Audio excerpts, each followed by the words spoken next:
Selamat datang di pembahasan bab 1 Informatika dan Keterampilan Generik untuk kelas 10. Untuk kelas 10 ya, SMK.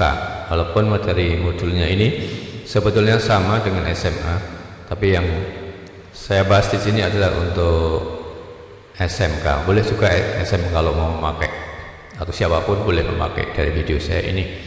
Pembahasan yang pertama, bab 1 Informatika dan Keterampilan Generik. Pertama adalah tujuan pembelajaran. Apa saja sih tujuan pembelajarannya?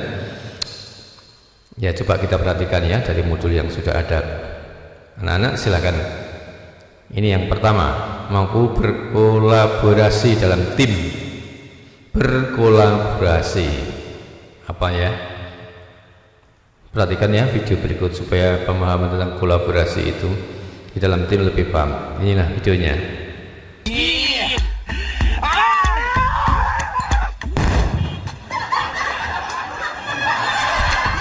做事都不用力，绳子都系不牢，这骑个车子也软弱无力，啥也不是。你倒是用力呀！哎呦我的妈！啥也不是。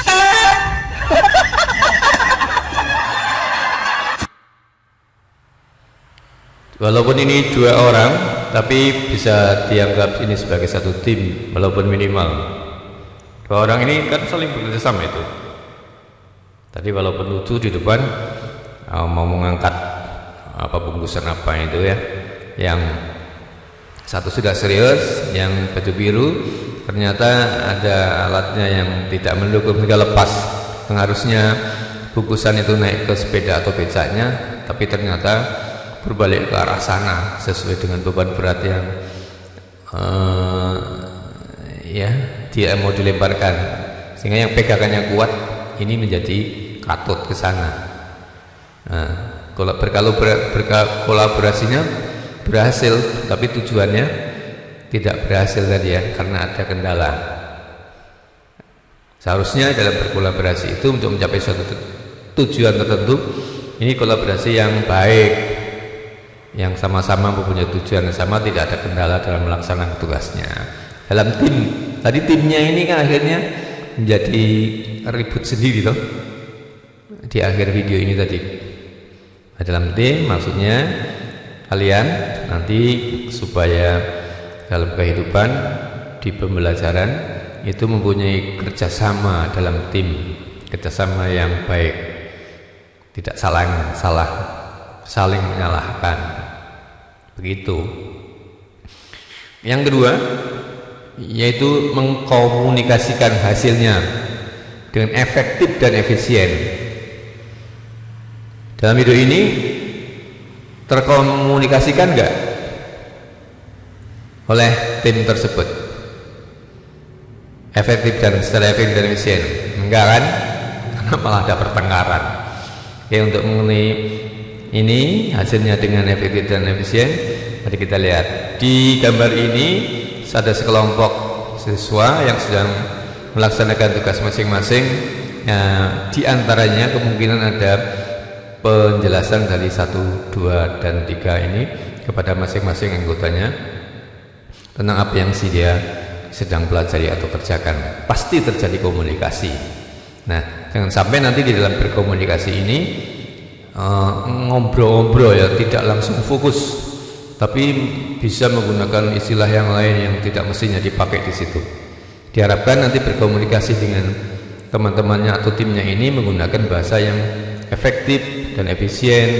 Kalau menjelaskan tentang A ya, huruf A itu huruf A, bukan masuk huruf B, huruf C dulu, tapi langsung ke huruf A. Efisien itu menggunakan waktu kan, kalau pendek cepat ya efisien. Ya, sedangkan gambar yang kedua, adik kita ini sedang mengkomunikasikan karya dia sendiri. Setelah menggambar warna ikannya kok dengan hijau, pasti punya maksud tertentu yang mengkomunikasikannya. Dengan gambar ini walaupun dia nggak berbicara,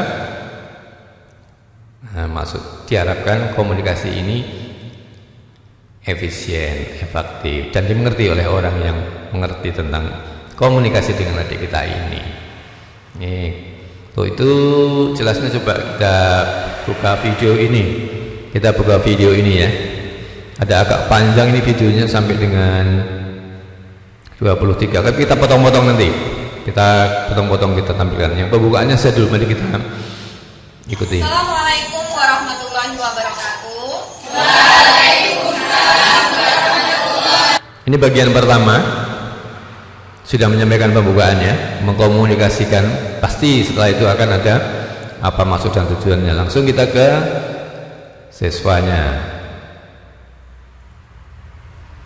Moderatornya yang akan diperdebatkan pada hari ini, yaitu tentang penggunaan handphone Android di kalangan pelajar SMA di lingkungan sekolah. Debat tentang penggunaan handphone Android di lingkungan sekolah. Kita coba ke sana. Walaupun dalam bentuk debat, ini maksudnya adalah mengkomunikasikan hasilnya dengan efektif dan efisien. Tadi nyampaikan hasilnya dia yang sendiri. ada, tapi kita tidak bisa melakukannya dan melakukan hal apapun dengan cara apapun. Yang kedua, kita dapat mengakses situs terlarang yang akan merusak pikiran dan mengganggu fokus serta konsentrasi saat kita belajar. Apalagi usia kita, yaitu remaja. Usia remaja itu membuat kita ingin tahu apa yang terjadi di luar sana dan Intinya harus hati-hati di situ. Apalagi masih usia remaja, masih muda. Terus yang kelompok lain komunikasinya. Sumber belajar tanpa batas itu, dia tuh Dari sumber belajar tanpa batas maksudnya ini gini. Kita dapat mengakses berbagai hal, kita belajar. Ya, berbeda lagi kesimpulan yang dia sampaikan kan. Coba mbaknya ini. Itu malah dampak negatifnya adalah mengurangi siswa untuk rajin membaca. Kita bisa lihat ada grafik waktu Anda habis. Ya. Alasan berikutnya mengurangi siswa untuk membaca buku. Buku elektronik sama kan? Sama buku kertas. Ayo. Oke. Jadi tujuan pembelajaran kalian di kelas 10 yang informatika dan keterampilan cerdik ini nanti yang pertama adalah mampu mengkolaborasi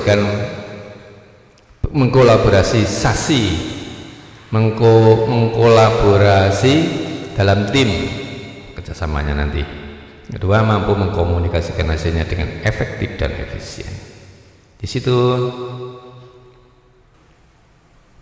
Ya, sekarang kenapa kita lanjut tentang informatika itu dikasihkan di sekolah menengah atas, khususnya di SMK. Sebelum kita cari jawabnya, apa dan mengapa informatika, perlu kita ketahui dulu ya. Penjelasan tentang informatika dulu, yaitu adalah bidang ilmu mengenai studi, perancangan dan pembuatan sistem komputasi. Jelas nih ya, sekali lagi ini ilmu sudah termasuknya, yang menggeluti tentang mengenai studi, ngerancang dan pembuatan sistem untuk kerja komputerisasi atau komputasi. Pengertian komputasi sendiri yaitu atau adalah ilmu yang berkaitan dengan permodelan matematika dan penggunaan komputer untuk memecahkan masalah-masalah sains. Ini lebih spesifik lagi ini komputasi ini. Jadi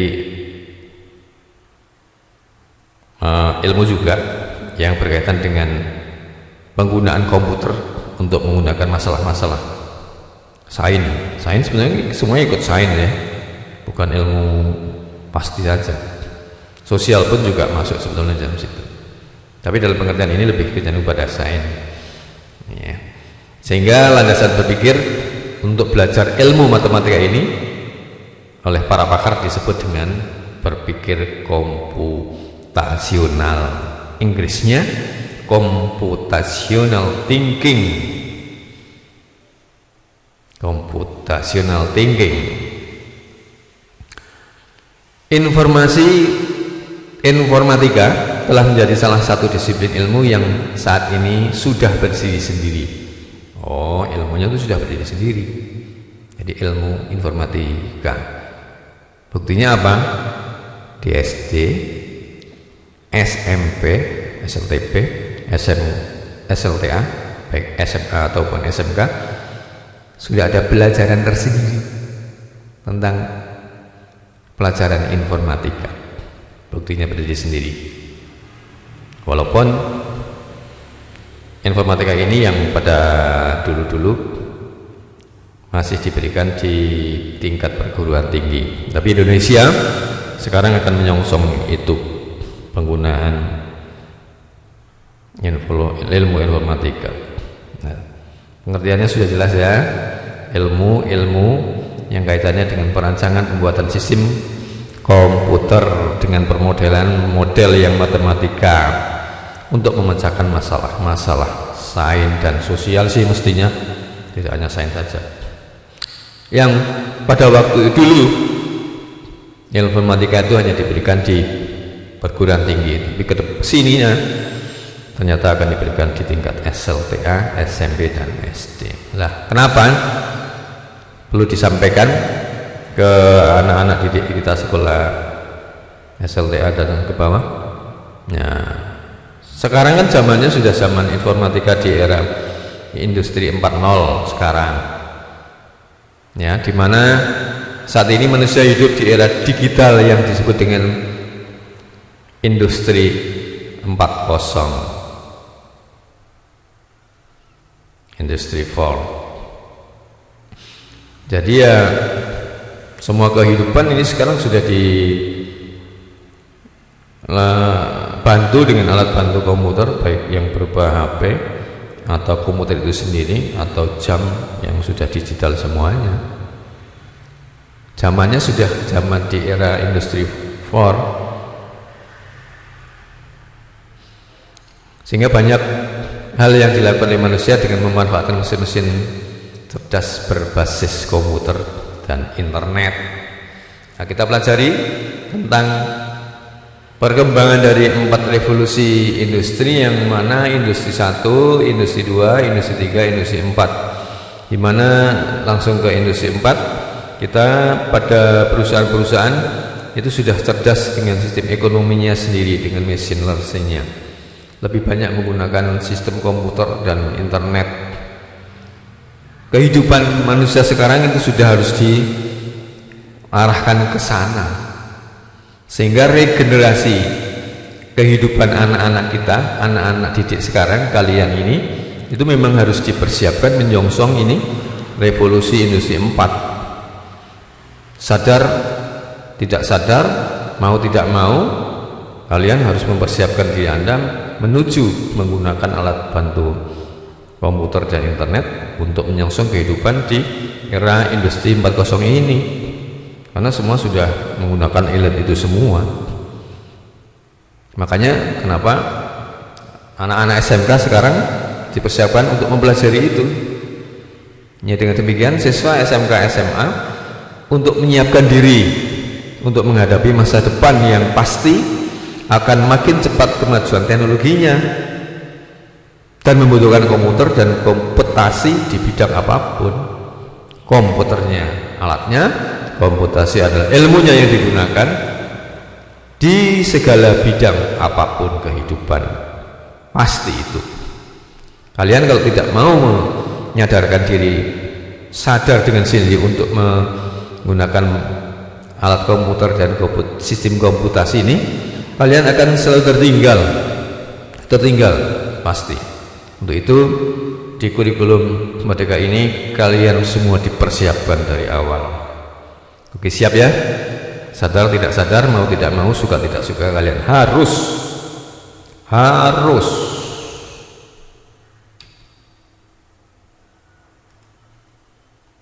Sekarang kita lanjutkan dengan apa yang akan dipelajari dalam mata pelajaran informatika. Persiapan ini sudah disiapkan oleh kurikulum mengajar, mulai dari tingkat SD ya kayaknya, SLTP, SLTA. Ini sama ini semua yang dipelajari. Coba kita perhatikan. Yang pertama dari gambar ini ya. Yang paling bawah adalah berpikir komputasional, yaitu berpikir seperti kinerja alat bantu komputer.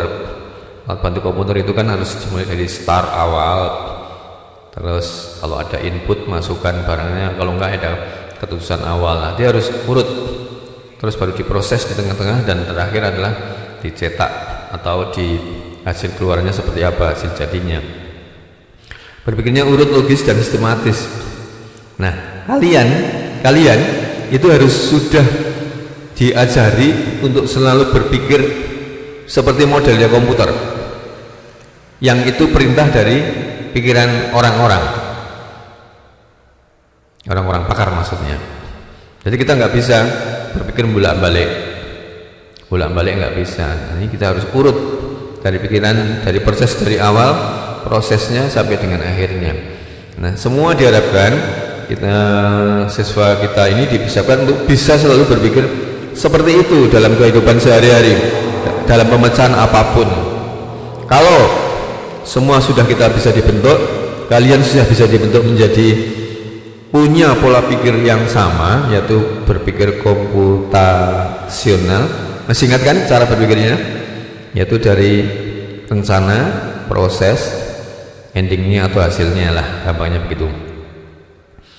Kalau kamu sudah punya pikiran seperti itu, maka tinggal mengisi dari SK, JKI, AD, AP, dan DSI. Apa saja itu ini sana?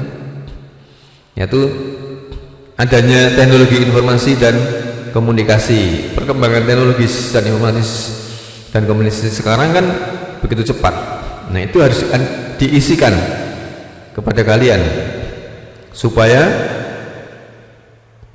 pola pikir kalian juga akan selalu tahulah dengan teknologi itu, supaya tahu dengan teknologi itu yang sedang berkembang. Maka beberapa program yang aplikasi yang muncul itu perlu kalian ketahui. Sistem informasi yang akan diajarkan nanti di sini oleh ahlinya, guru ahlinya. Terus sistem komputer itu apa? Sistem komputer kan nggak bisa bekerja sendiri. Harus ada orangnya, harus ada hardware-nya, barangnya, dan harus ada apa itu? Orang, barang, dan sama lagi aplikasinya. Aplikasinya ini harus bekerja sama dari ketiga komponen ini yang terbentuk dalam satu disebut dengan sistem komputer.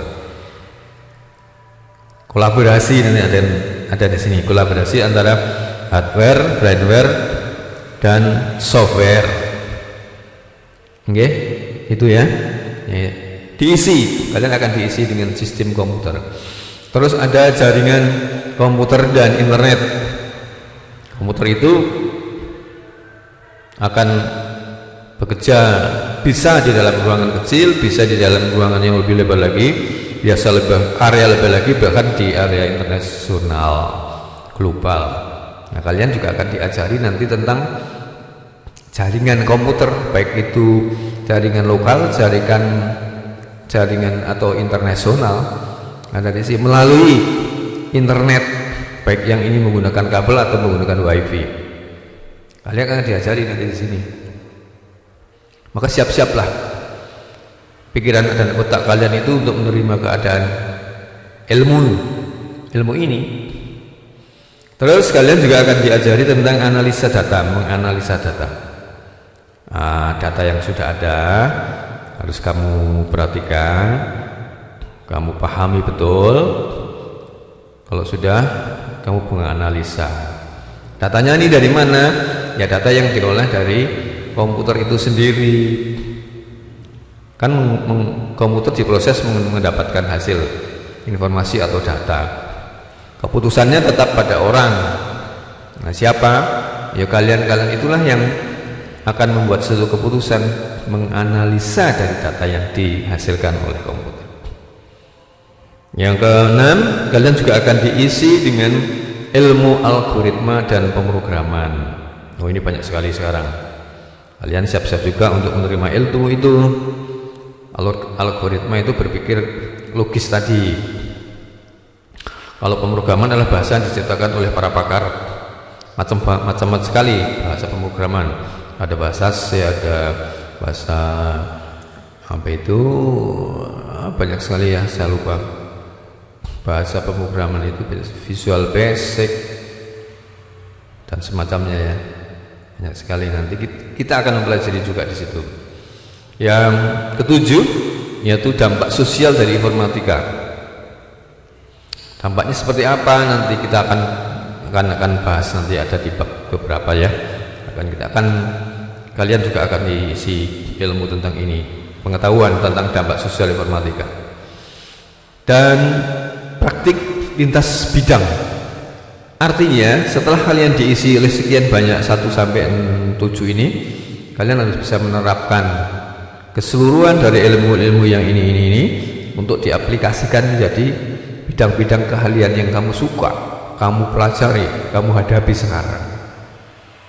Praktisnya ada di situ. Sehingga ketika 1, 2, 3, 4, 5, 6, 7 tidak kalian praktekkan di bidang-bidang pekerjaan tertentu yang kalian hadapi, ya ini akan menjadi bukannya tidak berguna, tapi akan menjadi sia-sia,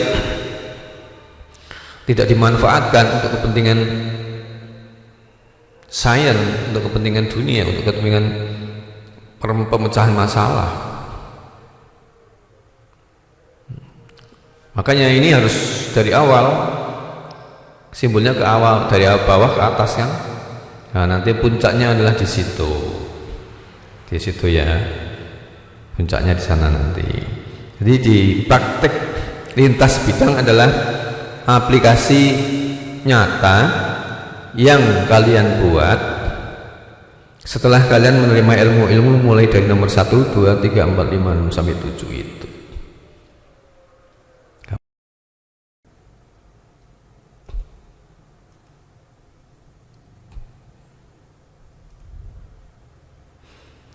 Kita lanjutkan dengan informatika dan profil pelajar Pancasila. Profil pelajar Pancasila, endingnya di situ. Perhatikan gambar-gambar yang ada di sebelah kanan. SMA, SMK, tingkatnya sekolah raga, tingkat SMK. Ini berbeda-beda ya, mulai dari Aceh sampai ke Irian Jaya. Saya ambilkan beberapa bagian saja, tidak seluruhnya, secukupnya ini saja untuk supaya tidak kosong sekali tempatnya. Nah, informatika dan profil pelajar Pancasila. Kalau kalian tadi sudah diisi di awal-awal dengan tentang informatika, nah untuk apa kalau Anda sudah kuasai? Tentunya ilmu-ilmu yang sudah kalian kuasai itu harus dimanfaatkan sebaik-baiknya. Perkembangan di industri 4.0, perkembangan sekarang ini di dunia milenial, harapannya adalah ada satu persamaan, tidak seimbang, ada keseimbangan antara ilmu yang kita punyai dan kehidupan nyata di negara Republik Indonesia.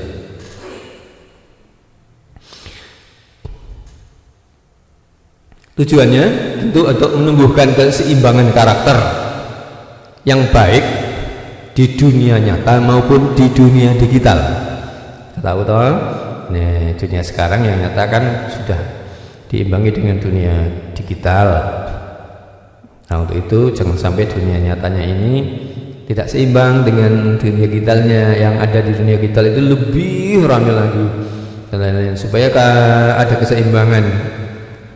Kita tahu bahwa dampaknya dari dunia digital ini kan banyak sekali. Itu supaya sama-sama seimbang nyata dan digitalnya, dan tidak terjadi gesekan-gesekan di mana-mana. Karena dengan mudahnya salah paham itu lebih banyak ditampilkan pada dunia digital. Itu sebagai dampak jeleknya. Ya. Profil pelajar Pancasila ini mempunyai ciri-ciri antara lain sebagai berikut ini. Satu, yaitu pelajar yang beriman bertakwa kepada Tuhan Yang Maha Esa dan berakhlak mulia. Tentu ini urusannya dengan kepercayaan agama kita masing-masing kepada Tuhan yang masing-masing. Ya, saya gambarkan aja ini ada beberapa yang sedang beribadah sebagai ilustrasi saja, gambaran saja. Dihormati ya, dihormati. Yang kedua yaitu kebinekaan global. Kebinekaan tunggal ika ini mestinya. Global itu artinya dalam segala kehidupan yang nyata yang ada. Jadi harus berkiblat pada Bhinneka Tunggal Ika, Negara Kesatuan Republik Indonesia. Tidak boleh keluar dari itu. Kalian tidak diciptakan untuk keluar dari kebinekaan tunggal. Kalian justru harus diberi kepahaman tentang kebinekaan tunggal, kebinekaan global ini, dan itu harus diciptakan kepada murid yang sekarang, sehingga paham Indonesia harga mati itu nanti ada di sini. Berikutnya adalah kalian harus punya ciri yang mandiri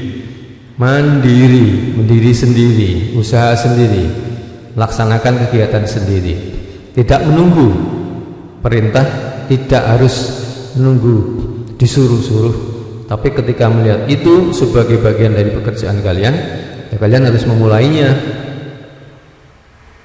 sendiri, sadar sendiri. Oh, ini ada kaitan dengan pekerjaan saya, berarti saya harus memulai, tidak harus menunggu soleh disuruh oleh siapa baru jalan.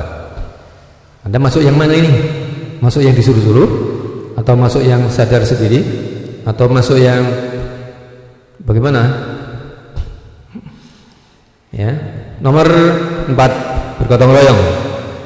Pelajar yang profil pelajar seperti saya yang keempat adalah gotong royong, suka gotong royong.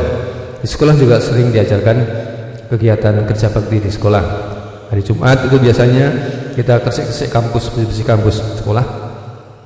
Itu bagian daripada kegiatan memberi mental pelajar menjadi suka bergotong royong. Contohnya ini ya, ini murid-murid yang sedang bergotong royong membersihkan rumput-rumput jalan, selokan dan tamannya.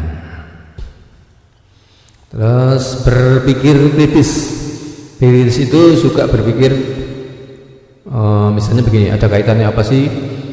Ini saya mau ujian, berarti saya harus mempersiapkan pelajaran yang akan diujikan besok. Apa sih yang harus diujikan, mulai kelas berapa ya harusnya ya? Saya mulai belajar. Terus kira-kira sudah pernah diajarkan belum ya? Kalau saya nilainya kurang dari standar KKM, lulus jelas nggak lulus. Berarti saya harus mempersiapkan diri supaya bisa memperoleh jawaban di atas KKM, karena saya harus lulus ya, bukan terus sekolah yang penting datang pasti lulus ya. Itu namanya bukan kritis, itu nelongso, berpikir masa bodoh ya. Kalau misalnya talennya ini penuh dengan sampah, apa yang akan terjadi kalau sudah di musim hujan? Maka airnya tidak akan mengalir dengan cepat, akhirnya airnya akan tumpah kanan dan ke kiri, akan membuat banjir di sekitar itu. Berpikir kritis ya, seperti saya contohkan dalam gambar ini. Anak ini sedang berpikir untuk apa, kapan, siapa, di mana, dengan siapa, kira-kira begitu. Makan apa yang harus saya makanan apa yang harus saya makan? Ya, mungkin seperti itu ya. Terus yang keenam adalah kreatif. Kreatif itu ya, misalnya ada kertas bekas dibikin amplop, kertas bekas dijual, dikilokan, kertas bekas kalau nggak pakai ya dibakar, ada kertas bekas ya ditulisi kayak gini misalnya. Ini kertas bekasnya digambar-gambar nggak tahu juga nanti kreativitas ini akhirnya dia menghias dirinya sendiri. Ya, ini kreatif juga nggak ini? Anak ini kreatif loh, bukan akibat dari ininya, tapi dia mungkin menggambar dirinya juga di bagian tubuhnya atau bajunya. Ini ya kalau agak kreatif dia nggak akan nempelkan ngecat di mukanya atau bajunya. Ya, dia mencoba. Kira-kira seperti itu berkreatif. Ya, sehingga nanti kalau ini sudah informatikanya ilmunya sudah dan kalian sudah dikuasai dan kalian mempunyai ciri-ciri seperti ini, maka harapannya Indonesia itu punya generasi yang tangguh, kuat, dan selalu berwawasan Pancasila, dasar negara Republik Indonesia, dan tidak akan pernah dirubah sampai dunia kiamat. Gitu ya.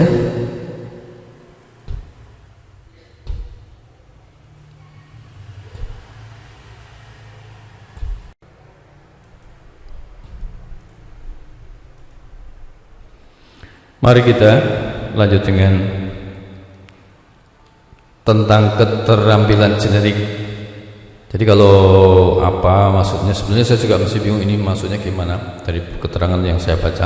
Tapi kalau saya bisa menganalisa menjadi begini, yaitu keterampilan generik dari kesimpulannya, yaitu keterampilan yang dihasilkan dari kemampuan intelektual yang dipadukan dengan keterampilan psikomotor, sehingga menghasilkan sikap yang akan melekat sepanjang hayat.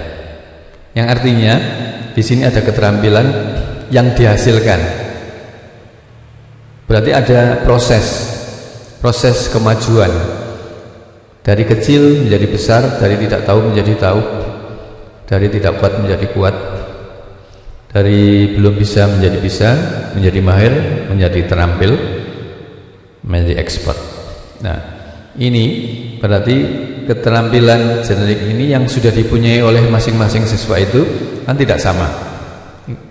Menurut saya ini adalah tugas guru untuk mengetahui keterampilan masing-masing anak dari bawaannya, dari semenjak bayi, untuk diberi motivasi, diberi semangat, diberi olahan, sehingga menciptakan satu sikap yang dibutuhkan untuk menghadapi suatu permasalahan atau hasil dari pekerjaan itu, yaitu yang merupakan kepaduan dari kemampuan intelektualnya seperti apa, jelas anak itu tidak sama kemampuan intelektualnya ya, terus keterampilan psikomotornya ini juga sama, sehingga guru wajib memberi support di sini. Intelektualnya yang nilainya misalnya 5 dijadikan menjadi 7, 9, syukur 10. Yang psikomotoriknya standarnya baru 4, 5, 6, 7, 9. Sehingga kalau ini perkembangannya bisa dipadukan, nanti akan menghasilkan sikap anak yang melekat pada diri anak itu sendiri, menjadi seperti apa untuk menghadapi kehidupannya. Susah sih sebetulnya guru untuk membuat ini ya, apalagi kalau anaknya itu agak kurang begitu cepat.